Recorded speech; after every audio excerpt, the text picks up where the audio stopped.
ఈ ప్రాజెక్ట్ పేరు రణములు లేదా క్రానిక్ వూండ్. మానని పుండ్లని ఏ విధంగా నయం చేయొచ్చు, వాటిని సంరక్షణలో ఏ విధంగా ఎలక్ట్రానిక్ డివైసెస్ని వాడచ్చు అన్న దాని మీద ఈ ప్రాజెక్ట్ ఆధారపడి ఉంది. దీంట్లో ఒక మైక్రో కంట్రోలరు, ఇది వెట్నెస్ అంటే తడిని పసిగట్టే సెన్సర్ ఉంటుంది.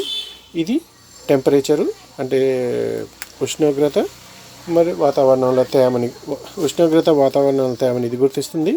ఇది గాయం మీద ఉన్న గాయం మీద ఉన్న నీరు అటువంటి ద్రవాలని ఇది గుర్తిస్తుంది అనమాట. ఈ 3 ఇన్ఫర్మేషను ఒక యాప్ ద్వారా మనం డాక్టర్ చూస్తుంటాడనమాట. అంటే ఎక్కడైతే డాక్టర్ ఈ బ్లూటూత్ రేంజ్లో ఉన్నప్పుడు డాక్టర్కి ఈ డేటా వస్తూ ఉంటుంది అనమాట.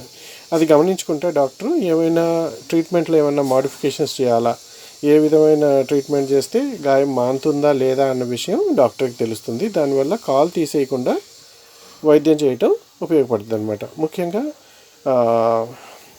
డయాబెటీస్ అంటే షుగర్ వ్యాధిగ్రస్తులకి ఏమైనా దెబ్బలు తగిలితే వాటిని మానటం చాలా కష్టం.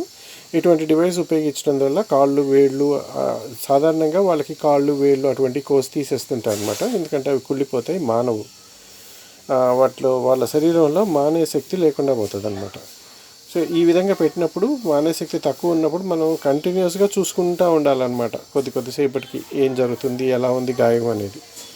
మనం ఏం చేయొచ్చు అంటే ఇటువంటిది పెట్టేసి దాని మీద మనం కట్టేసామంటే దాని లోపల ఉన్న పరిస్థితిని మనకి పై నుంచి కనిపించదు కాబట్టి, లోపల ఉన్న ఇన్ఫర్మేషన్ మొబైల్లో కనిపిస్తుంటుంది కాబట్టి మనం గాయం మానుతుందా లేదా అనేది తెలుస్తుంది అనమాట. ముఖ్యంగా బ్యాక్టీరియా యాక్టివిటీ అటువంటివి ఉన్నప్పుడు వాటి యాక్టివిటీ ఎక్కువైనప్పుడు ఉష్ణోగ్రత పెరుగుద్ది అనమాట. ఆ ఉష్ణోగ్రత పెరిగితే లోపల ఏం జరుగుతుంది అనేది డాక్టర్ ఊహించి దానికి తగిన విధంగా వైద్య పరిష్కారం అందిస్తారనమాట.